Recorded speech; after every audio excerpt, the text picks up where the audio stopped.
Desde la Guerra del Golfo en 1990, se ha despertado una suerte de paranoia global, tanto en círculos religiosos como seculares, con la imagen del Armagedón. Todo por presiones de imágenes del cine, mitos urbanos y malas interpretaciones de los textos bíblicos, en especial del Apocalipsis. Todo esto lejos de la teología escatológica y de los contextos bíblicos originales. La escatología bíblica es clara en esto, se debe comenzar por Mateo 23 y 24, y desde ahí ir a todos los pasajes y libros de profecía escatológica. Consideremos como versículo clave Mateo 24:14. Jerusalén, Jerusalén, que matas a los profetas, y apedreas a los que te son enviados.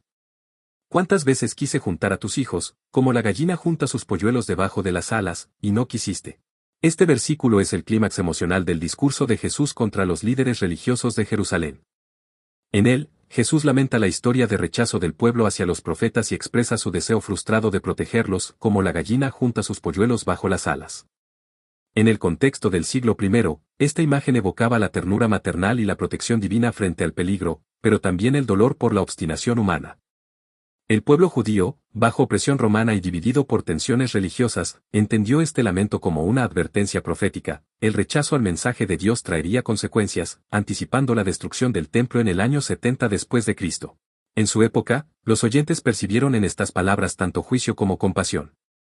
Jesús se presenta como el cumplimiento de la voz profética que llama al arrepentimiento y a la reconciliación con Dios. El texto revela la tensión entre la fidelidad divina y la libertad humana. Dios ofrece refugio, pero el corazón endurecido lo rechaza. Así, Mateo 23:37 sintetiza el drama espiritual de Israel y la universalidad del amor divino que busca reunir a los dispersos. Y oiréis de guerras y rumores de guerras, mirad que no os turbéis, porque es necesario que todo esto acontezca, pero aún no es el fin. Este versículo pertenece al discurso escatológico de Jesús en el Monte de los Olivos, donde anuncia los signos previos al fin de los tiempos. En su contexto histórico, los oyentes, judíos del siglo I bajo el dominio romano, vivían en una era de tensiones políticas, rebeliones y expectativas mesiánicas. Jesús responde a la inquietud de sus discípulos sobre la señal de su venida y el fin del mundo, enseñándoles que los conflictos humanos, aunque alarmantes, no son señales inmediatas del fin, sino parte del curso de la historia. El mensaje central es una llamada a la serenidad y discernimiento espiritual. Las guerras y crisis no deben interpretarse como el colapso definitivo, sino como recordatorios de la fragilidad del mundo y la necesidad de permanecer firmes en la fe. En su época, esta enseñanza contrastaba con las visiones apocalípticas populares que esperaban una liberación violenta. Jesús redefine la espera del reino como una actitud de esperanza activa y confianza en la soberanía divina. Y será predicado este evangelio del reino en todo el mundo, para testimonio a todas las naciones, y entonces vendrá el fin. Este versículo culmina la enseñanza escatológica de Jesús en el Monte de los Olivos, donde describe los signos previos al fin. En su contexto histórico, los discípulos esperaban un reino político que liberara a Israel del dominio romano. Jesús, sin embargo, redefine el reino como una realidad espiritual y universal. Su mensaje no se limita a una nación, sino que debe alcanzar a todas las culturas y pueblos. El Evangelio del Reino representa la proclamación de la soberanía de Dios sobre la historia humana, y su expansión es condición para la consumación del tiempo. Esta afirmación fue revolucionaria. Los oyentes entendieron que la misión de Israel se transformaba en una vocación global. El anuncio del reino debía ser testimonio, no imposición. El fin no se refiere a una catástrofe inmediata, sino al cumplimiento del propósito divino cuando la verdad del Evangelio haya sido ofrecida a toda la humanidad. Así, Mateo 24:14 une la esperanza escatológica con la responsabilidad misionera. El fin no llega por el miedo, sino por la plenitud del amor comunicado.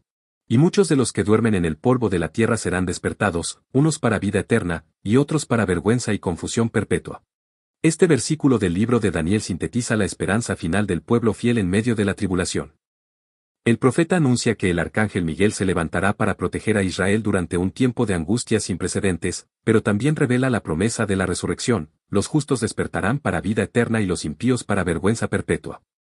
Escrita en el contexto de la persecución bajo Antíoco IV Epífanes, esta visión ofrecía consuelo a los judíos que sufrían por su fe, asegurándoles que la historia no terminaría en derrota, sino en justicia divina. El mensaje central es que el conocimiento y la fidelidad brillarán como luz en medio del caos. Daniel 12 transforma el sufrimiento histórico en una visión de restauración eterna. El fin no es destrucción, sino revelación. Así, el texto une la esperanza escatológica con la certeza de que Dios gobierna el tiempo y recompensa la perseverancia. Enjugará Dios toda lágrima de los ojos de ellos, y ya no habrá muerte, ni habrá más llanto, ni clamor, ni dolor, porque las primeras cosas pasaron. Este versículo se encuentra en la visión de Juan sobre la Nueva Jerusalén, después del juicio final. En su contexto histórico, fue escrito a comunidades cristianas perseguidas en el siglo I, especialmente bajo el Imperio Romano, que sufrían marginación, violencia y muerte por su fe. El mensaje es profundamente consolador. Dios mismo se acerca como Padre y Pastor para eliminar definitivamente el sufrimiento humano.